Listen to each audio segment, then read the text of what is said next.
Here's what the UK's fresh Brexit deal is all about. The British cabinet has finally agreed on an outline of a Brexit deal with the European Union.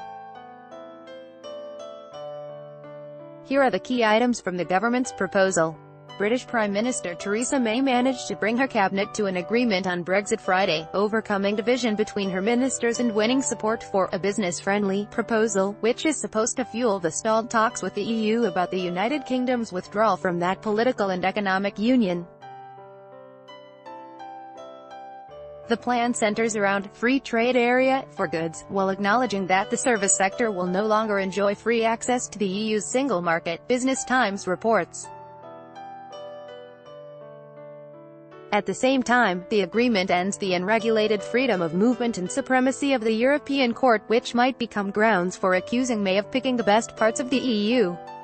The plan says that border checks between Northern Ireland and the Republic of Ireland will be avoided, according to a review by FP.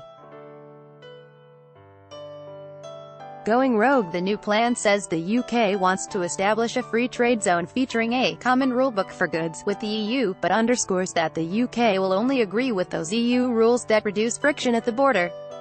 Issues with the agricultural, food and fisheries products supply is said to be smoothed out first and foremost, along with some supply chains and processes that are vital to various industries, including automobile manufacturing.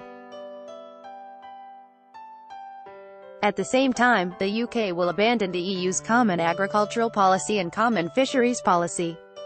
Britain would reserve the right under this plan to shape the international standards on which those trade rules are based, and also delegate the right to reject any new EU rules to the British Parliament.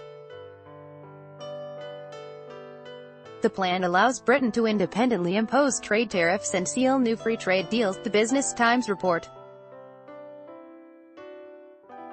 As for services and banking, which would inevitably lose free access to the EU market, the new deal says the UK will retain regulatory flexibility for its services sector, which dominates the British economy.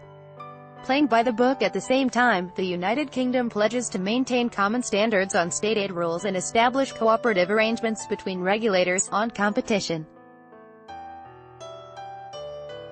In addition, the plan says that both the EU and the UK will play along the same high standards on environment, climate change, social protection, consumer protection and employment policies.